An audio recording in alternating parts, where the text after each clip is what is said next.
But we're not going anywhere. I'm not going anywhere. And I'm sure come this January, you'll see me again competing on the track. You know, ladies and gentlemen, I'm sure when people see these videos, they think to themselves, wait, is he talking about this issue again? Why is he still talking about it? Well, that's just how often we see it in the headlines. And hey, look, the day we stop seeing men in women's sports, I no longer have to make these type of videos. Hopefully it's soon, but up until then, you will constantly see me highlighting the insanity that is going on, like with today's episode, because we have another trans athlete, Sadie Schreiner, somebody I've actually covered on the channel before, who is making the news after complaining online that it's difficult to find a Division 1 school willing to take on a male athlete for their women's track and field team. Wow. Ladies and gentlemen, the sadness I feel just reading that out it's undescribable. It really is. You know, a dude complaining about not being able to get onto a women's track and field team when they shouldn't be competing in that category in the very first place. Man, I don't know how they're coping. Now, we're just going to get straight into this travesty. Before we do, if you could, as you can see, I'm terribly upset by this. Make sure to leave a like rating. It will really, really help me out. If you're new, hit that subscribe button. Turn on bell notifications so you never miss a video. Comment on this video, share this video, and let's just get into this heartbreaking story. What? Get a grip. So Outkick have gone on to report trans athlete complains about lack of D-1 opportunities in women's sports. It is just so terrible. It really is. Sadie Schreiner is a biological male. Whoa. That's very controversial to say in today's world. He's a transgender track athlete who identifies as a woman and competes in women's sports. Left is right, up is down. Common sense hard to find. Schreiner competed at RIT, a Division 3 school, and even reached the NCAA Division 3 Outdoor Track and Field Championship in 2024. Schreiner finished third, taking a podium spot away from a deserving female athlete. We're the liberal feminists complaining about this one. A man taking away a podium spot from a woman? You surely think they'd be up in arms about this one. They'd be outraged. Nope, they push for it, except Schreiner doesn't see it that way. In fact, Schreiner is now complaining online that it's difficult to find a Division 1 school willing to take on a male athlete for their women's track and field team. My heart truly goes out to him. Schreiner begins the video by bragging about being a two-time All-American in women's track and field. Remember, this is a male who has achieved All-American status as a woman. Oh man. It's only the beginning of the week and my brain cells are already gone. After entering the transfer portal, it quickly became clear that among all the hurdles transfers usually have, this is an extra layer because I was trans, Schreiner said.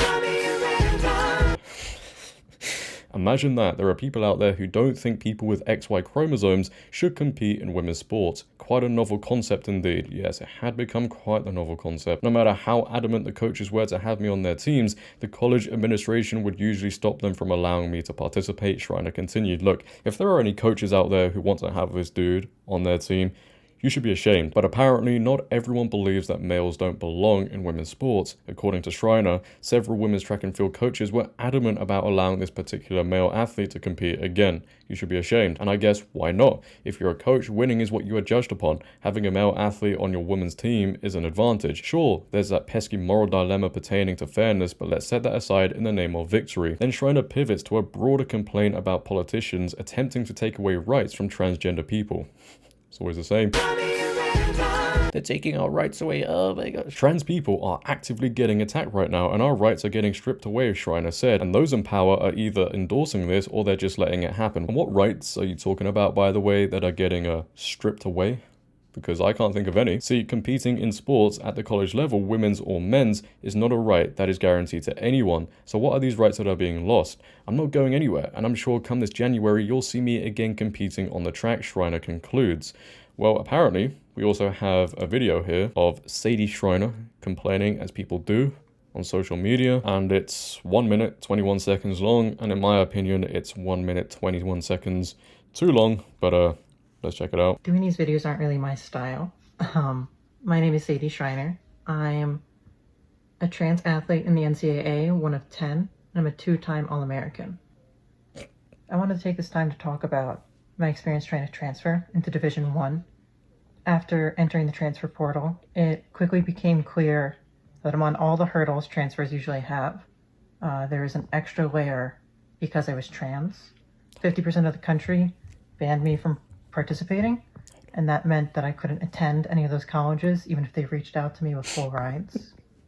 It also became clear that in the states that did, no matter how adamant the coaches were to have me on their teams, the college administrations would usually stop them from allowing me to participate.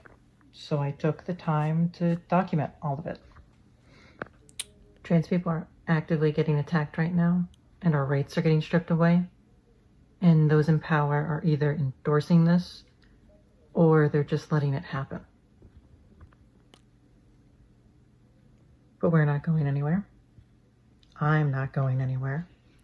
And I'm sure come this January, you'll see me again competing on the track. Yes, it's all very, very heartbreaking. I'm sure many of you guys are crying as well at this. We just can't believe this. But their claim about competing in women's sports in January, I don't know how true that's going to be, because President-elect Donald Trump, who reassumes the presidency on January 20th, has vowed to ban male participation in women's sports at all levels. Whether he can accomplish that remains to be seen. There will certainly be legal challenges to a broad ban, but the tide is certainly turning on the insanity of allowing males to compete in women's sports. Let's hope he can do this. I know there's going to be a lot of pushback from people in certain positions, but he said he's going to do it, and he needs to follow through on it, because this is a reason why a lot of women did vote for Trump, because they want this insanity to go. So hopefully after January we can start to see this craziness disappear, because I think every single person, male or female, is done with it, unless of course you're a radical woke activist and you want it to stay. Anyway, ladies and gentlemen, leave your thoughts down below on this heartbreaking story. What are your thoughts on this trans athlete being rejected from many teams? Are you emotional about it? I'd like to know. Once again, if you have enjoyed, make sure to leave a like rating. If you're new, hit that subscribe button, turn on bell notifications so you never miss a video, share this video. But until next time, it has been your host JD. Have a great day, stay safe, and I'm out. Peace.